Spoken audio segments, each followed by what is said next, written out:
क्या मुसलमान बुनियाद परस्त होते हैं, फंडामेंटलिस्ट होते हैं? और बुनियाद परस्ती को और फंडामेंटलिस्ट के लफ्ज़ को उन्होंने बाकायदा एक बुरा गाली ही बना दिया, बल्कि यूँ कहिए कि बुनियाद परस्ती के लफ्ज़ को तो इन्होंने जैसे कोई गाली होती है गाली बना दिया। पहले हम इसको समझें कि ये है क्या। बुनियाद परस्त किसे कहते हैं, फंडामेंटलिस्ट किसे कहते हैं? ये वो लोग होते हैं जो अपनी बुनियाद को नहीं छोड़ते, जो अपनी बुनियाद पर कायम रहते हैं। क्या अपनी बुनियाद पर कायम रहना गुनाह है? क्या अपनी बुनियाद पर कायम रहना कोई ऐब है? क्या अपनी बुनियाद पर कायम रहना कोई गाली है? बिल्कुल भी नहीं। हम मुसलमान हैं, हमारी बुनियाद ये है कि अल्लाह वहदहू ला शरीक हैं, हुज़ूर पाक सल्लल्लाहु अलैहि वसल्लम अल्लाह के नबी और आखिरी नबी हैं। हमारी बुनियाद तो शरीयत और दीन है। तो हर मुसलमान वाक़अतन बुनियाद परस्त होता है, फंडामेंटलिस्ट होता है कि वो अपनी बुनियाद पर कायम रहना चाहता है। तो ये बुनियाद परस्ती ये कोई ताना नहीं, ये तो फ़ख्र की बात है। इसको समझने की ज़रूरत है। ताहम इसको एक और अंदाज से समझें। अगर हम इस बुनियाद परस्ती के लफ्ज़ को कहें ना, इस्लामी बुनियाद परस्ती मुसलमानों को कहें और काफिरों को हम कहें जमहूरी बुनियाद परस्ती, कि मुसलमान इस्लामिक फंडामेंटलिस्ट हैं और कुफर जो है ये डेमोक्रेटिक फंडामेंटलिस्ट है। गौर कीजिए, हज़रत जी लिखते हैं कि उनका तरीक़ा ज़िंदगी जमहूरियत है और वो जमहूरियत को पूरी क़ुव्वत के साथ दुनिया पर मुसल्लत करना चाहते हैं। तो कहते हैं इस मुल्क में अगर जमहूरियत नहीं है तो फिर उसके लिए पाबंदियाँ हैं, दूसरे मसाइल हैं। तो भाई तुम जमहूरियत के सफ़ीर कब से बने? तुम अगर अपने तरीक़े ज़िंदगी को दूसरे पे मुसल्लत करते हो, इन्फोर्स करते हो, तो तुम बुनियाद परस्त नहीं। और कोई मुसलमान अगर अपने शरीयत पर अमल करता है तो घर बैठे वो बुनियाद परस्त बना दिया गया। तो इन बातों को भी समझने की बहुत ज़्यादा ज़रूरत है। मुसलमान बहुत ज़्यादा इन बातों से परेशान होते हैं और आजकल के नौजवानों को इन बातों से ख़राब किया जाता है। एक और सवाल, काफिरों का एक एतराज़ बहुत है कि इस्लाम ने ग़ुलाम और बांदी का तसव्वुर दिया। ये बंदे बेचते हैं, ख़रीदते हैं, ग़ुलाम बना के रखते हैं और बड़ा प्रोपेगेंडा करते हैं। सबसे पहली बात, दुनिया के हर दीन और हर मज़हब में ये मामला रहा है। ख़ुद यहूद और नसारा में रहा, तौरात और बाइबल में ये बातें मौजूद, उसको वो बिल्कुल डिस्क्लोज़ नहीं करते, सारा मसला मुसलमानों पर रख देते हैं। और अभी इसकी मैं तफसील आपको अर्ज़ करता हूँ, लेकिन एक और बात समझें। ये क्या करते हैं? ये सियासी ग़ुलाम बनाते हैं, ये माशी ग़ुलाम बनाते हैं, ये ज़हनी ग़ुलाम बनाते हैं और इनफरादी नहीं, पूरी कौम को, पूरे मुल्क को ग़ुलाम बना लेते हैं। तो इन पे कोई ताना नहीं। ताना किसके ऊपर है कि जी मुसलमान ग़ुलाम बना लेते हैं, ये जिहाद के ज़रिए ये कर लेते हैं, वो कर लेते हैं।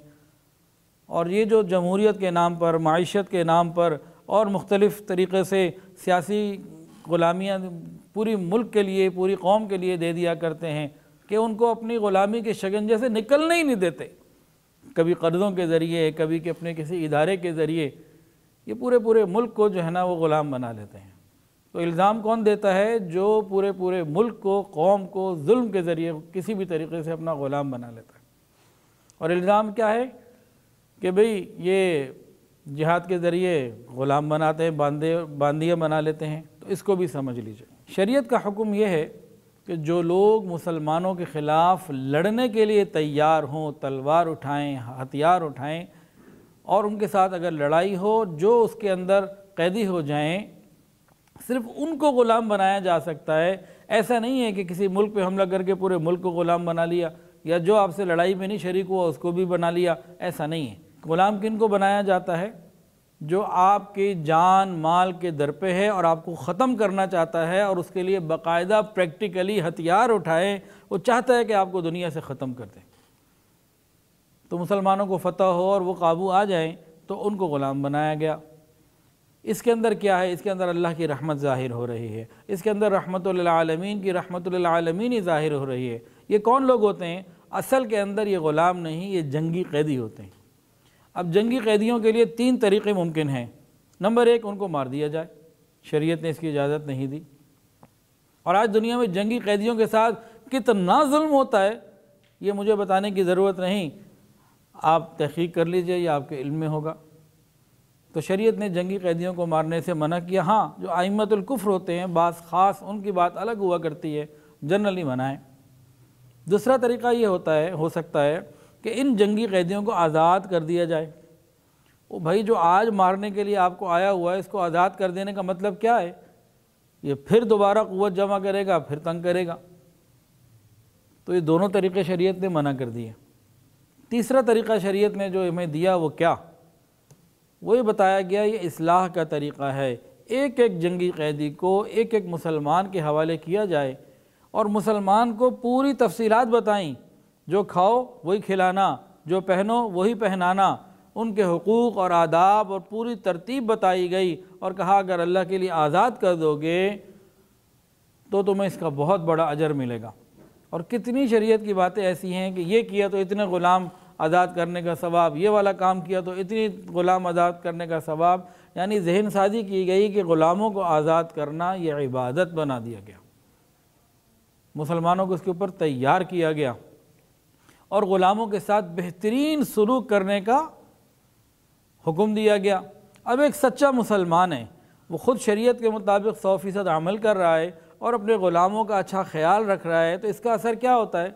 इसका असर तारीख़ गवाह है कि बेशुमार ग़ुलाम ऐसे थे जो कलमा पढ़ के मुसलमान हो गए और बाद में किसी मुसलमान इलाक़े के वज़ीर बने, किसी के गवर्नर बने और को बड़े बड़े ओहदे इनको मिले, ये फ़ौज के अंदर आए। और कितने ही ग़ुलाम ऐसे हैं जो मसनद के ऊपर बैठे और कुरान और हदीस का उन्होंने इल्म दुनिया को दिया। इसकी बड़ी तफसीलात मौजूद हैं। तो शरीयत ने जंगी कैदियों की इस्लाह का एक ख़ूबसूरत तरीक़ा जो है यह अता किया। और देखें, जंगी कैदी तो पहले भी होते थे, आगे भी ये सिलसिला जहाँ कहीं जंग होगी दुनिया में ये रह सकता है। तो शरीयत ने जब ये जंगी कैदियों के साथ, ग़ुलामों के साथ ये हुस्न सलूक का हुक्म दिया, उससे पहले कि जितनी बर्बरियत होती थी ग़ुलामों के साथ, बांदियों के साथ, जंगी कैदियों के साथ, उन सब को यकलख्त ख़त्म कर दिया। और रहमतुल लिल आलमीन की रहमतुल लिल आलमीनी यहाँ से भी वाज़े आई।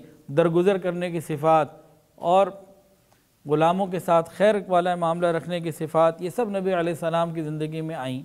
वीडियो के नीचे सब्सक्राइब के बटन पर क्लिक करें, बेल के आइकॉन पर क्लिक कीजिए ताकि हर नई वीडियो की नोटिफिकेशन आपको मिल जाए।